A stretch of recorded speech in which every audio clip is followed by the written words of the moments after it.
Mas vocês estão entendendo que intercessão é um tipo de oração diferente, bem diferenciado.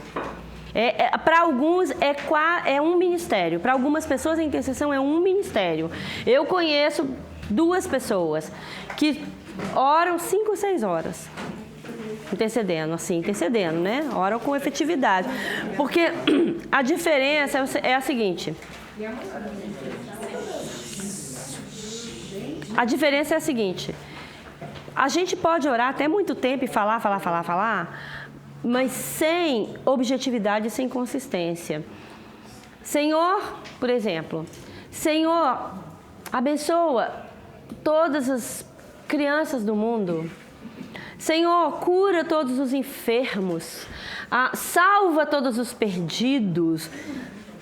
Isso é superficial demais. É uma oração que você nunca vai ver a resposta dela. E é bom a gente ver a resposta da nossa oração. Então, para lá, se Deus falou de criança comigo, quais crianças? De que lugar? O que especificamente sobre crianças? São crianças abandonadas? São crianças que estão sofrendo abusos dentro de casa? São as crianças de Belo Horizonte? São as crianças do meu bairro? São as crianças da minha igreja? Faz uma diferença muito grande. Porque quando a gente vê Deus agindo, a nossa fé cresce. E é possível ver, é possível medir essa oração, é possível ver o agir de Deus. Então, entendendo? Então, na medida, a gente é uma disciplina que a gente tem que forçar e aprender e ir nela, mas a gente vai aprendendo, a gente vai crescendo em maturidade na oração. A nossa oração deixa de ser uma oração de criança de 5 anos de idade, né? Jesus abençoa todos os papais do mundo, todas as mamães do mundo. Jesus quer, mas a oração ela é como a oração intercessória. Ok, oração em geral. São como flechas, né? Que a gente lança. Pá! A flecha. Mas a oração de intercessão, que a gente ouve a voz de Deus, que a gente ouve Deus falar, ora por isso. O Mauro mesmo estava falando ali, aquela história que você contou do avião, eu estava lá na equipe. Dos meninos que tiveram a carga do avião lá de Nova York, eu estava lá, eu vi quando foi um rapazinho que teve essa carga. Falei, por que você não falou? Para o pessoal ver que é real mesmo, não é uma coisa que eu ouvi de terceiros, mas é real, aconteceu. Então, é uma coisa que deu para medir. Como você não acha que foi a fé daquela criança? Cresceu, puxa vida, Deus ouve, eu ouço o Senhor e Ele nos ouve, né? E como eu disse, orações são como flechas, que você vai, pá, pá, né? Jogando no inimigo. Mas a oração, quando a gente ouve Deus falar e a gente ora de forma guiado pelo Espírito Santo, é a flecha que a gente vai direto no alvo mesmo, sabe? Não é aquela monte de flecha que a gente joga quando a gente está orando. Senhor, abençoa os pais, abençoa as famílias, abençoa todos os missionários. Senhor, abençoa a África. Nem tem noção do tamanho da África, nem da complexidade que é a África, né? Abençoa a África. Pai, abençoa isso e aquilo. Mas vai jogando flecha na expectativa de que alguma flecha vai pegar o inimigo. Mas quando você ouve o Senhor falar com você, você ora guiado pelo Espírito Santo, com princípios, é uma flecha só que vai ali na cabeça do inimigo. Vocês estão entendendo a diferença? Você não precisa ficar jogando 1000 flechas, não. Você vai jogar uma, mas essa uma vai ser certeira, no rumo certo. Essa é a grande diferença da oração de intercessão. Então, uma das razões que dificulta a intercessão, a oração, é a incredulidade mesmo. A gente fica assim, puxa, é igual a história do avião. Um avião vai cair. Ai, que história, isso aí tá parecendo uma fantasia. E de vez em quando, vou falar uma coisa para vocês, de vez em quando vem umas besteiras mesmo no meio. A gente está aprendendo, a gente não sabe muito. Será que eu ouvi Deus? Será que foi? Será que não foi?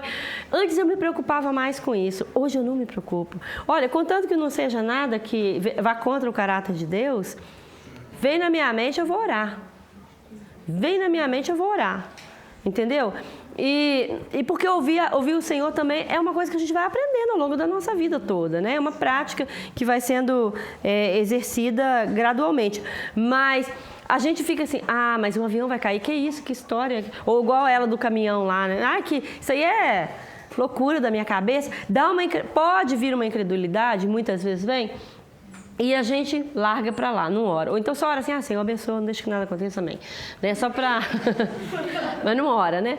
E eu coloquei aqui entre as parênteses a palavra humanismo, porque o mundo de hoje, a igreja hoje, nós estamos assim permeados de humanismo. Então a gente só crê naquilo que a gente pega, naquilo que a gente vê, naquilo que está ali diante de mim.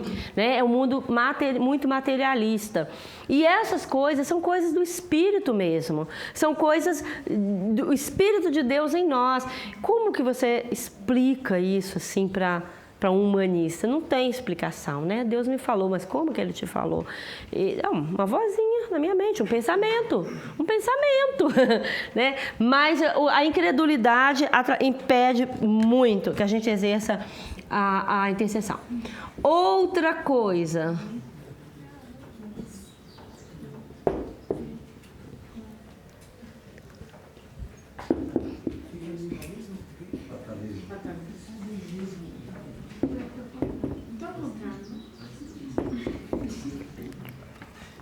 Fatalismo.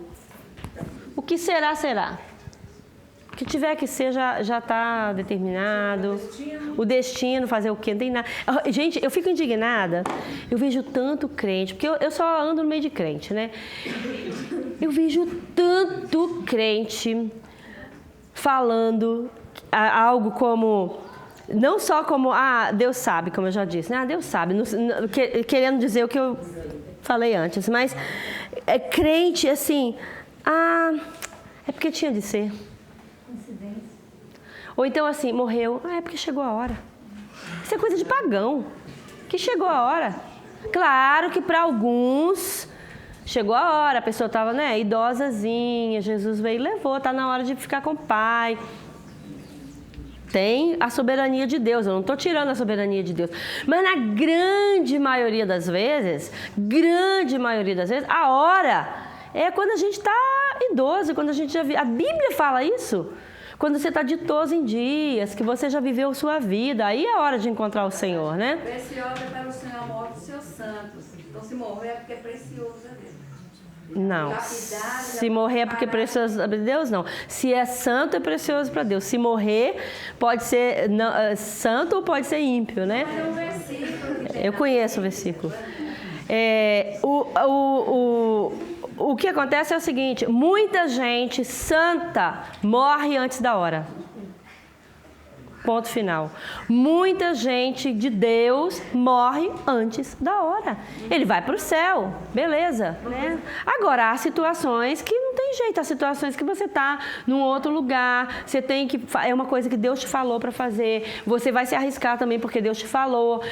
E você sabe que sua vida está nas mãos do Senhor. E se você for morto fazendo aquilo, glória a Deus, é semente que vai cair na terra e vai brotar. Não estou falando que a gente vai viver uma vida super segura e não vai tomar riscos por causa do Senhor. Não é isso que eu estou falando. Eu estou falando de risco, assim, desnecessário. Mas fatalismo, né? Então, esse fatalismo nos impede de, realmente, por que eu vou orar? Por que eu vou interceder para mudar a história se eu não acredito que a história pode ser mudada? Se eu acredito no destino, né? Por que eu... Não tem sentido. Aquilo já é propósito de Deus, né? O que é propósito de Deus? Pois é. Que não deixa de ser um destino, né? Assim, né? Tudo é... Deus quer. Deus quer mesmo. Eu conheço a história de uma pessoa que foi presa na época da cortina de ferro, né? Dos anos 70. Esse homem foi preso lá na Rússia e colocaram ele num lugar assim terrível. A situação era muito precária. Um homem de Deus. Foi preso por isso mesmo. E aí ele tinha uma tarefa que era lavar as latrinas, né? Lavar os banheiros, aqueles banheiros nojentos, tirar aquelas fezes, aquelas coisas. E tinha um lugar que ele tinha que jogar aquilo, uma coisa bem nojenta, bem desumana, né? Ele tinha que colocar aquelas latas e despejar aqueles baldes, aquelas coisas, aquela nojeira lá. E às vezes ele até tinha que entrar dentro do negócio. Aí depois ele falava assim que ali era o lugar de refrigério dele, porque ele encontrava com o Senhor ali, naquelas latrinas. Era o lugar onde ninguém perseguia ele, ele podia gritar, ele podia clamar em voz alta, ele podia cantar, ele podia recitar salmos, que os guardas não iam ali, ninguém ia ali perturbar ele, justamente porque o lugar era horrível, né? Então, ele viu que ali era o jardim dele e de Deus. Gente, quem que vai ver uma situação dessa?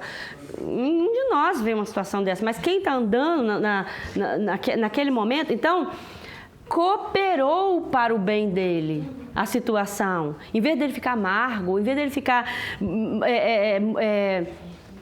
se desmanchando por dentro, se arrebentando, não, ele se fortaleceu. Cooperou para ele. Mas vamos dizer a verdade, Deus queria aquilo? Eu acredito que não. Deus não queria que ele fosse preso, Deus não queria que ele fosse lavar a latrina, Deus não queria aquilo. Mas aconteceu. Aconteceu, circunstâncias, né? Um governo maligno prendeu o cara. Então o que acontece? Então no meio disso o Senhor nos encontra e tira o melhor de nós. Quando nós amamos a Deus, Ele tira o melhor de nós. E aí chega num ponto também o seguinte, que nem a nossa vida é tão preciosa assim também, porque se a gente viver, Paulo disse, né? Quer comamos, quer bebamos, qualquer coisa para a glória de Deus, que o viver é bom, mas morrer é lucro. Então, a nossa vida é preciosa, mas não é, porque não tem, quem tem que me olhar como preciosa é Deus, é o meu próximo, é eu olhar você. Mas quando eu olho para mim mesma, eu tenho que pensar o seguinte, claro, minha vida é boa, eu gosto de mim, eu gosto da minha vida, mas se tiver que abrir mão dela, entende? Exatamente. Outra razão é o próprio egoísmo mesmo, né? Comodidade.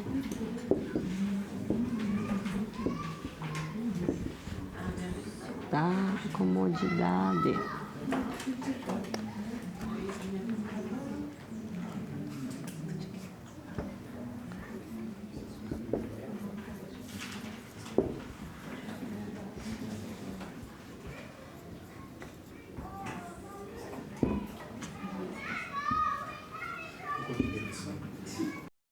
Então, outra razão da gente... Claro que são muitas, né? Coloquei só algumas. Da gente ter dificuldade com a intercessão, da gente não praticar, da gente... além da incredulidade, do humanismo, né? Do fatalismo. Exatamente. Aí entra aqui, ó, egoísmo, comodidade, falta de compaixão. Não é que a gente precise ficar 2 horas, 3 horas por dia, não. Eu não sou um intercessor, eu não tenho um ministério de intercessão, mas como cristão, às vezes Deus fala com você, às vezes naquele momento são 15 minutos. 15 minutos que você vai orar por aquela situação. Mas você vai orar assim, flecha certa na mão do arqueiro, entendeu? Você não vai jogar 1000 flechas. Você vai ali, ó, o que é, qual é o cerne, o que Deus está falando mesmo, qual é a situação, e você ora com bastante intensidade por aquela situação. Não precisa ser horas e horas, né? Então, porque às vezes a pessoa acha que são intercessores com ministério, com dom, e que tem que orar 5 horas. Aí, né, não é todo mundo que é o... Como é o nome daquele que tinha um orfanato lá na Inglaterra? Miller, o sobrenome dele. Como era o nome dele? George Miller, que ele tinha um orfanato, chegou a ter, eu acho que 400, 500 crianças, né? E ele falava assim que eu tô ocupado, eu tenho tanta coisa para fazer, que hoje eu tenho que gastar mais tempo em oração. E ele orava horas. Também a necessidade de milagre era tão grande que ele tinha que dar comida para 400 crianças. Aquilo que você falou, né? Não tem, a necessidade faz a gente... E outra coisa, falta de percepção da voz de Deus, que a gente às vezes não acha que ouvir a voz de Deus é algo para só o pastor, só o líder, só crente velho que ouve a voz de Deus, mas a voz de Deus é para todo mundo, é para criança, é para todos nós. Deus fala e fala todos os dias e fala o tempo todo.